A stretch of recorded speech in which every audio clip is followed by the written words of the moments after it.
Good to have you with us on this Thursday morning. I'm coming to you from the land of weather freakouts. We're in a blizzard warning here in Washington, D.C., and you'd think we're on the verge of a nuclear bomb that's getting ready to go off. I don't know. Maybe I've lived in Minnesota too long. Okay, so you're going to get a foot of snow. Big deal. I mean, here, I should actually go and make it public in front of some elected officials here that throwing salt out on the street doesn't do squat when it comes to better driving conditions. You need to throw sand down. Wherever I've ever lived in the North Country, the first thing they do is throw sand at every intersection so when people go to stop, there's not any fender benders. I'm not kidding you. On the news last night here, there must have been like 1,000 accidents. I'm walking home last night from the TV studio over to the hotel, and bingo, there's one right in front of me. I said, there you go. A little sand on the ground there. Nothing would have happened there. That's what it's just, I don't know. Maybe it's just exemplifies how they can't figure out anything in Washington. I don't know. I thought sand would take care of it all. All right, now I'm going to focus again on the issue in Michigan here on Ed Schultz News and Commentary. Good to have you with us. Communication Workers of America, Alliance for American Manufacturing, BioGreen Clean, and the iSave team bring you this.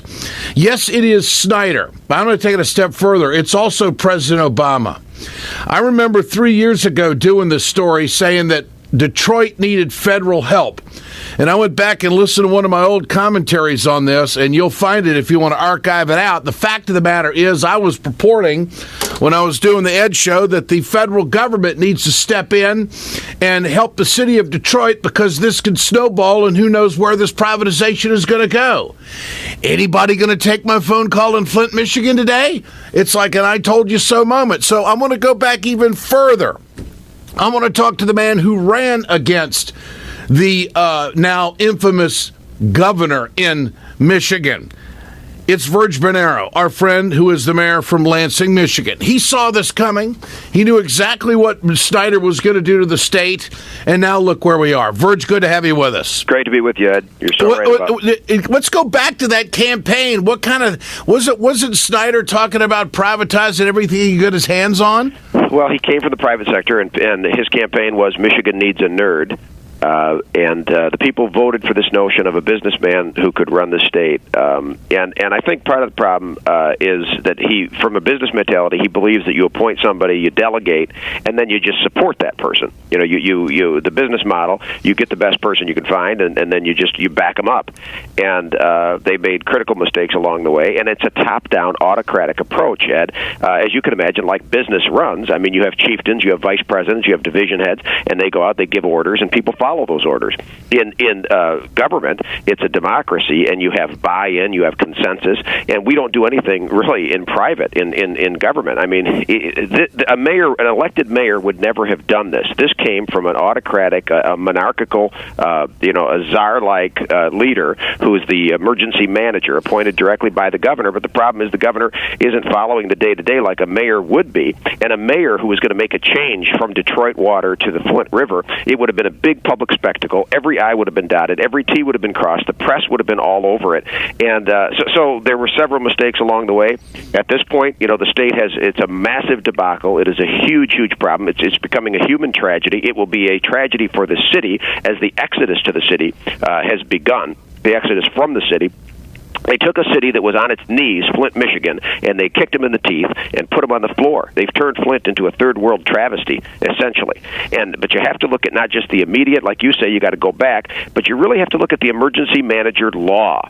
They say power corrupts, and absolute power corrupts absolutely. That's what I was going to ask you. This was all set up when the Republican legislature in Michigan passed a law that gave the governor the executive authority to appoint someone of a position of authority, city manager or manipulator, whatever you want to call it, to go into a municipality and undercut all local elections and really be a czar to turn everything around the way they want to. Isn't that right? Absolutely. And again, that's a corporate model. If you think about it, this is the corporatization of our democracy. And the idea that it pushes aside the city council, pushes aside the mayor, the elected mayor, and gives this person really a complete autocratic power. And the thing is, it's complete authority without accountability, Ed. This is the key. I mean, I talked to the mayor of Benton Harbor here yesterday in Washington at the mayor's conference, and Benton Harbor was taken over, and now the emergency manager is gone. And guess what? They're facing lawsuits from the actions that the emergency manager undertook. And now the city is on the hook.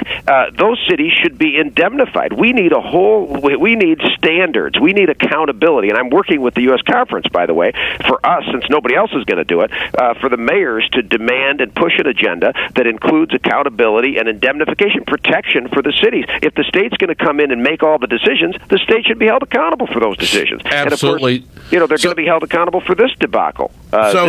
Here we are now. We've got Governor Snyder apologizing, trying to make a wrong like this politically okay. Here it is. To begin, I'd like to address the people of Flint. Your families face a crisis you did not create and could not have prevented. To you, the people of Flint, I say tonight, as I have before, I am sorry and I will fix it. No citizen of this great state should endure this kind of catastrophe. Government failed you, federal, state, and local leaders, by breaking the trust you placed in us. I'm sorry most of all that I let you down. You deserve better. You deserve accountability. What do you make all of that, Virg? Well, I appreciate that he apologized, but if it's not going to be empty words, Ed, then we have to see actions. My motto has always been deeds, not words. Deeds, not words. And when he talks about accountability, let's start with the guy who did this. Let's start with the EM. Let's start with the emergency manager who made the decision. He got a promotion and a raise. He went from Flint, now he's running Detroit schools. Maybe he can do for the children of Detroit what he's done for Flint. Mm-hmm. How do you accountability? This is typical corporate accountability. There is none. Has Wall Street been held accountable for the debacle that the terror that they've rained on our cities and on our country? No. So when he talks about accountability, let's start with the guy who made it happen. Let's go back, and he's still at work, and he has not been held accountable. The emergency manager, and then let's go to the emergency manager law, which allows an appointed autocrat to walk all over the people and the elected officials. The mayor of Flint is here, Karen Weaver. She's competent. She's a good person, and she is not empowered to run that city. She's in Washington? Pardon? She's in Washington? Yes. She was here. I don't know if she's here today. And you're in Washington? Yes. And the legal ramification is now the conversation that's out there between the mayors, right? I'm sorry, I didn't hear you, Ed. The legal ramification of all of this is now circulating in conversation with the mayors, right? Oh, absolutely. Absolutely. Yeah. Again, you have the tragedy, you have the immediate issues. As mayor, of course, Karen Weaver is faced with the day-to-day. I mean, how does she care for the people? How does she get them water? How do they take care of their families? I mean, water is one of the basic elements of life. Yeah. And so she's got to deal with the day-to-day.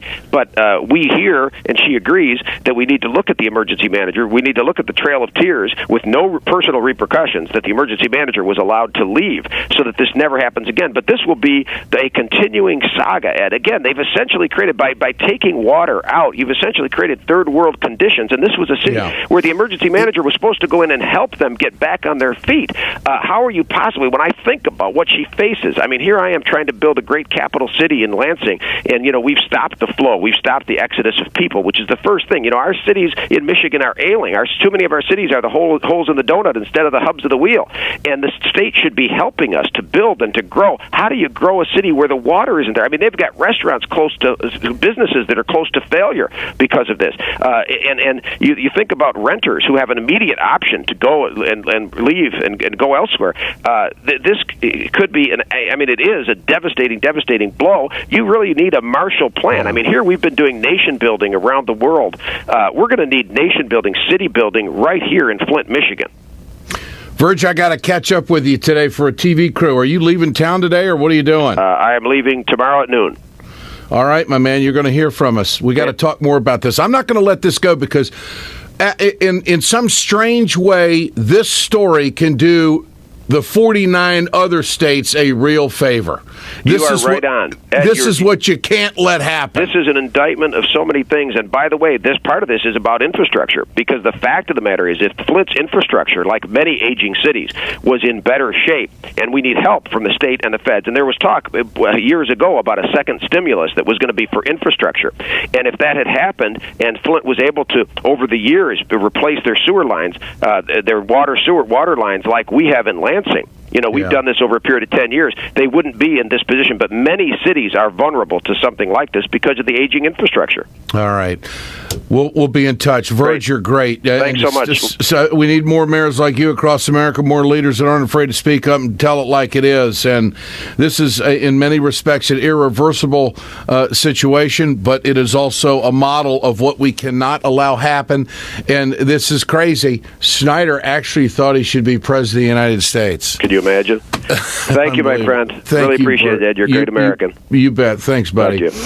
This is Ed Schultz News and Commentary. Leo Gerard joins us, United Steelworkers International President. When we come back, also visiting with us today is going to be Mitch Ceasar, who is a longtime chairman of the Broward County Democratic Board and former Florida Democratic Party chair. What's unfolding in Florida, such a pivotal state? That's all coming up. Stay with us. Hey, folks, you've heard me talk about BioGreen Clean. I'm going to show you right now on my airplane just how tough this is. I want you to keep in mind, chemical-free, 100% plant-derived, biodegradable. It is the safest cleaner that you can get, and it's the most effective. Go to our website, wegoted.com, or go to biogreenclean.com. www.biogreenclean and order today. It's time to continue our conversation about mechanical insulation. Mechanical insulation is for the piping systems in our nation's commercial and industrial facilities. Facility owners are burning up billions of dollars through the lack of mechanical insulation on these piping systems. Call the iSave team. Insulation saves America valuable energy, and this team of energy conservation specialists is shovel-ready to save you money. Visit iSaveTeam.org to have a specialist give your plant an energy audit. We perpetuate a culture of crime all the way from Wall Street right down to the main street in our hometowns. It's worse than it has been since FDR took control of the problem and said we can't count on industry taking care of the American labor. They probably have already engaged into some type of criminal cover-up, and the law prohibits the government from even doing anything about it. Catch America's lawyer Mike Papantonio on YouTube at youtube.com/GoLeftTV.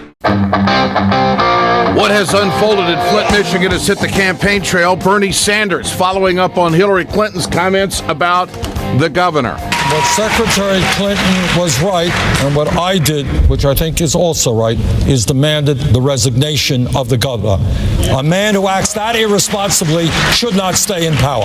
And this is Hillary Clinton, cut 4 on the big list, talking about how she would have handled Flint. Well, Lester, I spent a lot of time last week being outraged by what's happening in Flint, Michigan, and I think every single American should be outraged.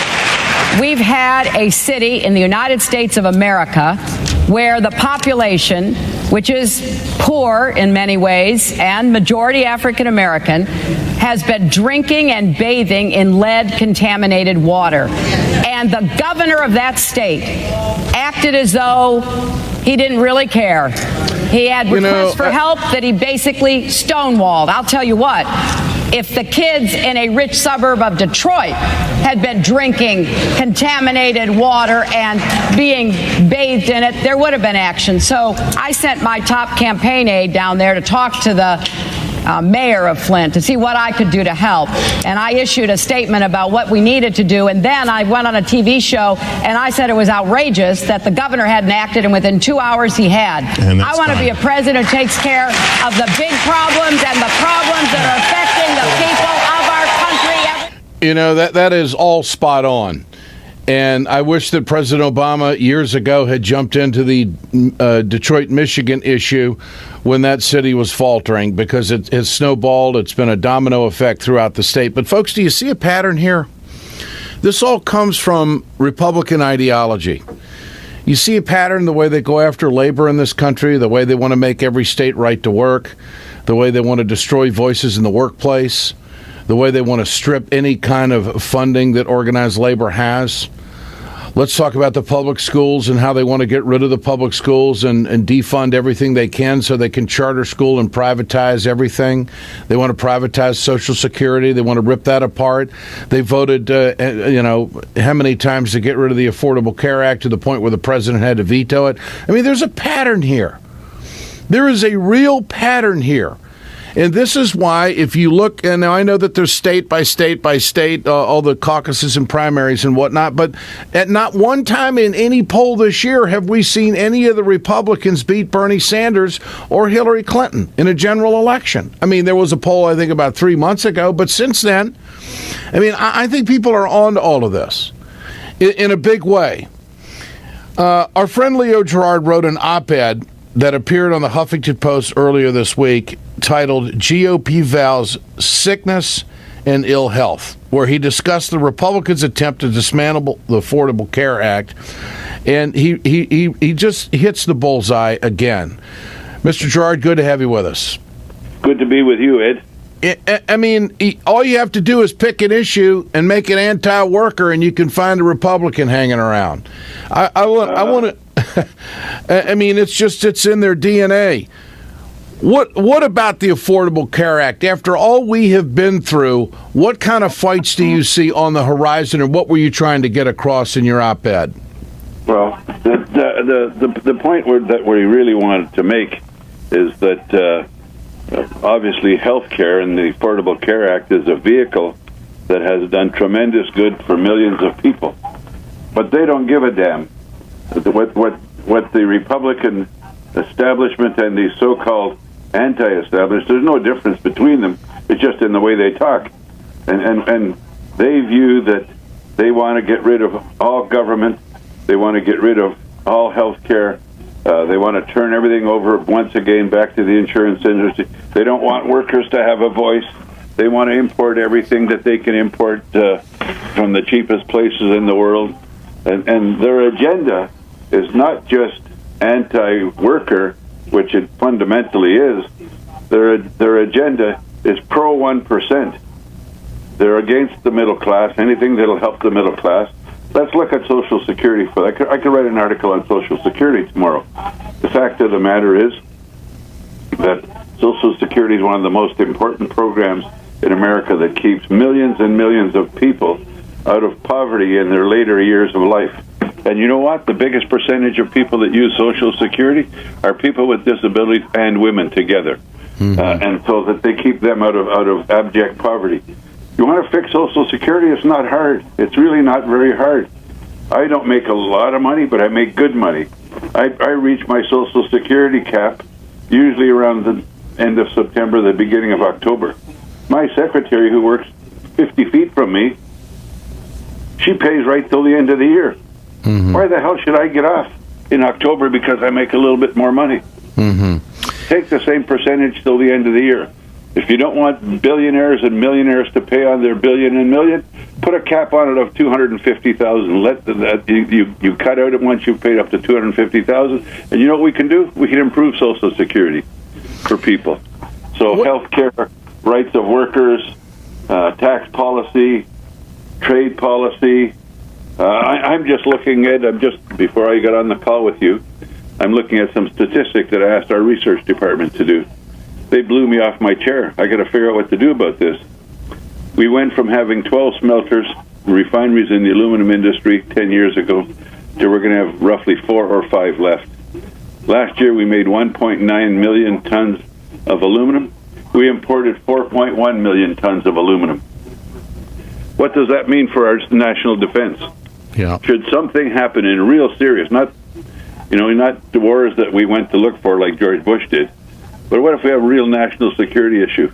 We're going to have to rely on our importation of aluminum from Russia, from China, from India. China has 121 aluminum smelters.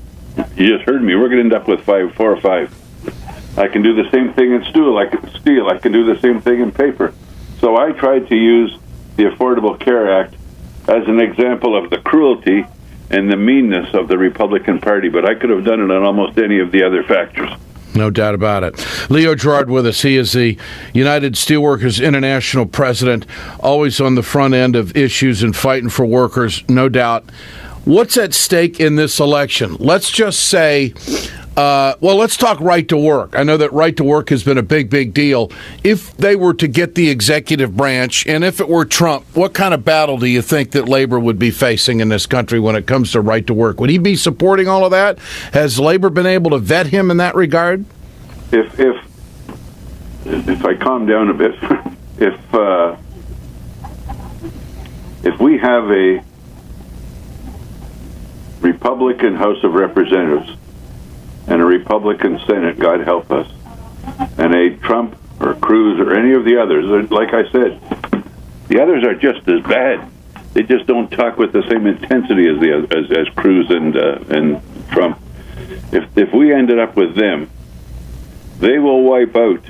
Their goal would be to wipe out the labor movement, and they will not only pass right to work for less legislation, but they'll pass all kinds of other things that make it hard for unions to function. They'd wipe out the Labor Relations Board so that we have no place to go to adjudicate disputes when companies have acted illegally. It would be a disaster. And you know, Ed, if they look at the real numbers, the decline in the intensity of the labor movement, the density of the labor movement, brought about by trade and bad labor policy, and the widening income inequality gap, they mirror each other. Yeah. People aren't falling into poverty because they didn't graduate college. People are falling into poverty because wages have been flat since 1971. And in reality, wages had grown from 71 to about 80, but since 80, lots of the years have been negative growth. That's why it brings out that it looks like it's flat since 71. Let's look at the Democratic candidates for just a moment before I let you go, Mr. Gerard. Don't you believe that this debate on issues, key issues, core issues, progressive issues between Hillary and Bernie Sanders has been maybe one of the healthiest things this movement has seen? I mean, the way they're distancing themselves clearly apart from the Republicans, but we're getting a healthy debate on what we believe in. I mean, at the end of the day, that's where we are. Your thoughts? Look, I actually think that I was in Washington yesterday and had some time in the office, and I have a TV in my office in Washington, and I turned it on. And lo and behold, what did I see?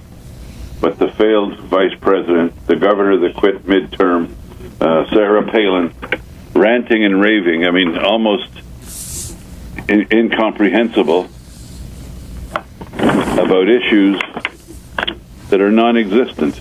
Yeah.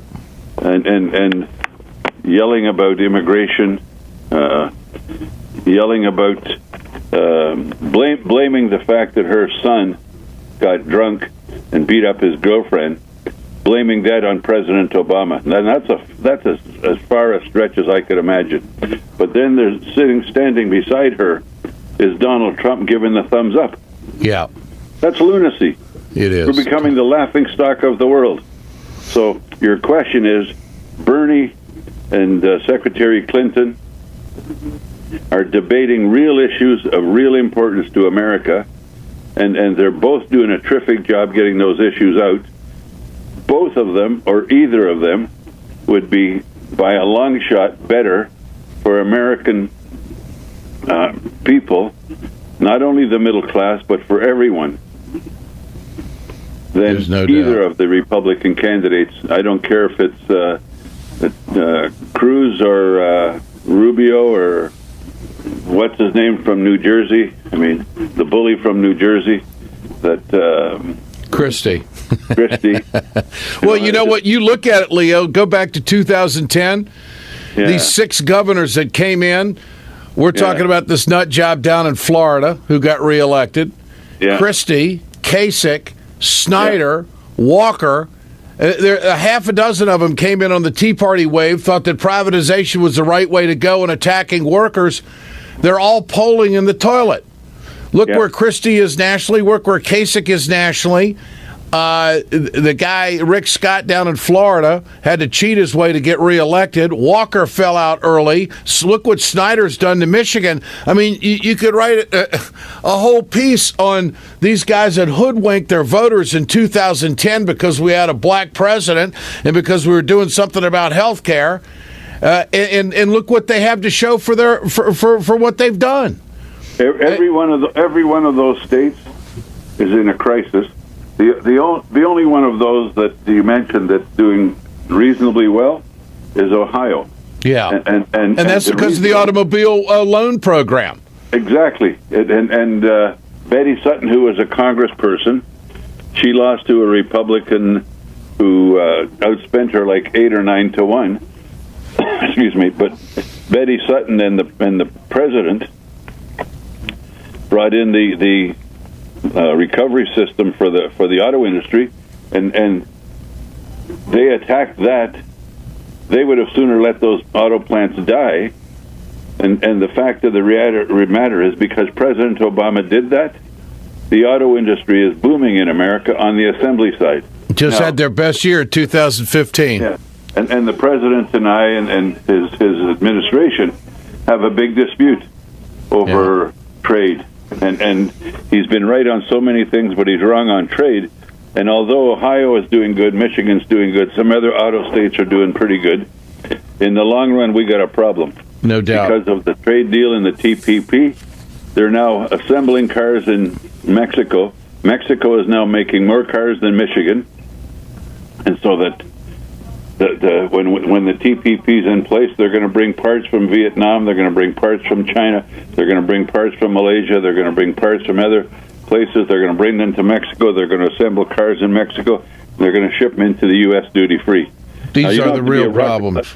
You don't have to be a rocket scientist to figure that out. No doubt. And now, if we had a Republican administration put that program on steroids, their objective is to wipe us out. Make us, they want to bring our standard of living, the Republicans do, and they never say it, but as long as they can freeze us over a period of time, another 5, 10, 15, 20 years, we'll be working for the equivalent of Mexican wages in real terms. United Steelworkers International President Leo Gerard. Mr. Gerard, it's always good to visit. Appreciate your time. We'll do it again. Thank you, my friend. Keep up the fight. Thank you, and you still, you're our voice. We love you. Back on the tube on Monday, I had them adjust the cameras so both you and I can get on at the same time, and the place won't blow up. Everything's going to be good. Wide angle lenses. That's right. All right, buddy. We'll talk. Bye-bye. This is Ed Schultz News and Commentary. Communication Workers of America, Alliance for American Manufacturing, BioGreen Clean, and the iSave team bringing this production. When we come back, a quick look at Florida. It is a pivotal state in the whole mix. We're right back.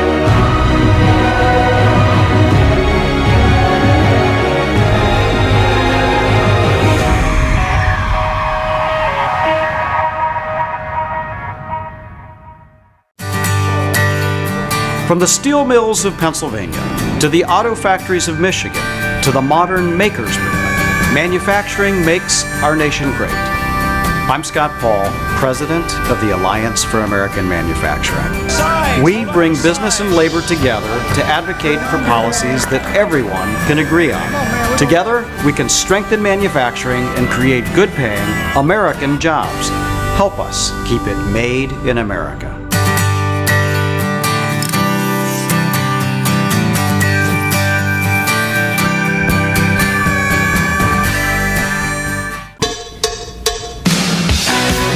Good to have you back with us here on Ed Schultz News and Commentary. I want to talk with Mitch Ceasar, who's the chairman of the Broward Democratic Party in Florida and also the former Florida Democratic Party chair. Mitch, good to have you with us again.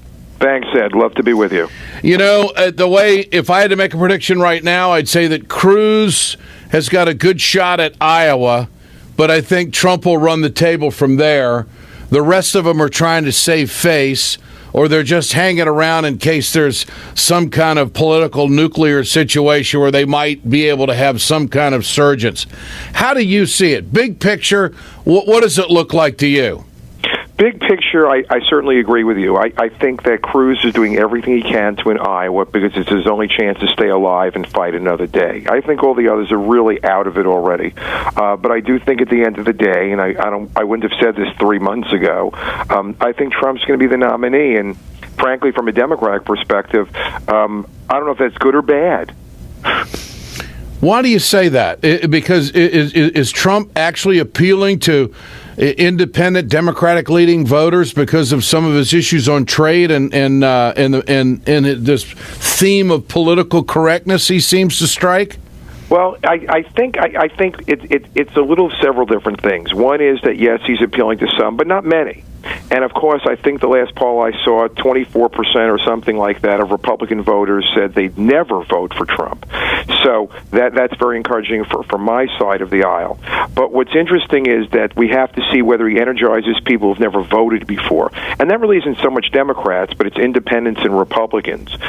If he could energize a new universe, in effect, for turnout, that could make this, a very challenging situation. But he's yet to prove it. I think Iowa will be his first chance because that's a caucus state. That's where they have to come out and stand in the cold for hours.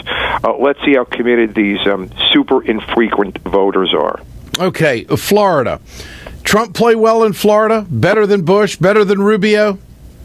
Well, the first thing we have to remember, and I've talked about this, is that Bush made a gigantic miscalculation, but it was intelligent at the time, making Florida winner-take-all primary for the Republicans. So all the delegates are whoever gets one more vote than anybody else wins everything, the whole group statewide, the whole number. Obviously, he was the presumptive favorite at the time. Now it looks like I don't think anybody's going to catch Trump in Florida. A new poll came out yesterday saying that Trump was at 48%. Cruz was at 16, obviously very remote. Rubio was 11, and Bush at 10. These are Florida numbers? Yes, these are Florida numbers specifically. In a new poll that came out within the last 24 hours, which shows Trump winning big here, which means, again, remember, it used to be by congressional districts, so they could have split it up, and he still would have won, but instead of having, twice as many, he may have 4 times as many votes, Trump. So that was, the Florida legislature did Bush a favor, and in the end, they did him no favor. Right now, Trump is running very, very big in Florida, and I think he'll come into Super Tuesday, which we're part of, March 15th, rolling along, heading into the South. So when did the legislature change the dynamics of the voting for the primary in Florida? They did that last year in the 2015 session, making it a winner-take-all, which was very unusual, clearly a favor to Bush. And I guess they felt, even if there was some Rubio supporters who's so far behind, he's a very remote third, they felt, well, at least then it'll go to Rubio if he makes his move, as some people thought he would. The problem is this has come back to bite them very badly. What's the establishment going to do about Trump, if anything? Are they just going to let this play out and go to the election with him? Well, I think the establishment in the Republican Party is trying now to make nice with him. But as when you're in elementary school and got a report card and you get an N for conduct, which means needs improvement, I think clearly they don't trust him. And what's interesting is a story just came out of Davos, which is where the world business leaders meet, and they were very specific. This is a very breaking piece of news in which they said, we don't want Trump. And they actually said, we think he's bad for business worldwide. So that's a very interesting distinction. Is that meeting going on now? Is that economic meeting going on now? Yes. So in Davos, Switzerland, and who's meeting? The big economic powers?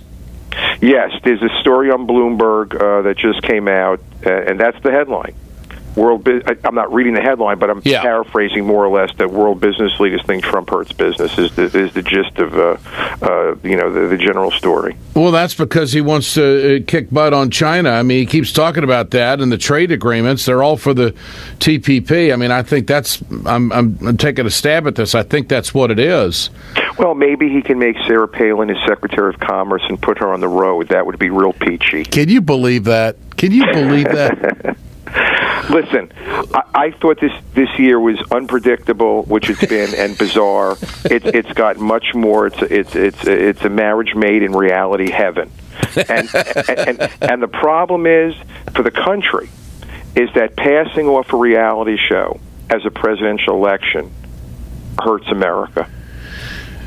Amazing. Mitch Ceasar, always good to visit. We'll do it again. Stay connected, my friend. Thanks so much. Thank you, Ed. You bet. Chairman of the Broward Democratic Party and also former Florida Democratic Party chair. Now, that really throws a monkey into the wrench, doesn't it? I mean, now you got world business leaders that don't want Trump. That'll be a big story today because that's a talker. There's no question about it. And it's also interesting that the Florida legislature, we forgot about that they made that move in 2015, setting up for Bush so he could clear the table because they thought because of his super PAC backing that he was going to be able to get a quick run to the nomination. Ain't going to happen. Now it's the worst thing that could ever happen to both he and Rubio. This is Ed Schultz News and Commentary. We're back tomorrow.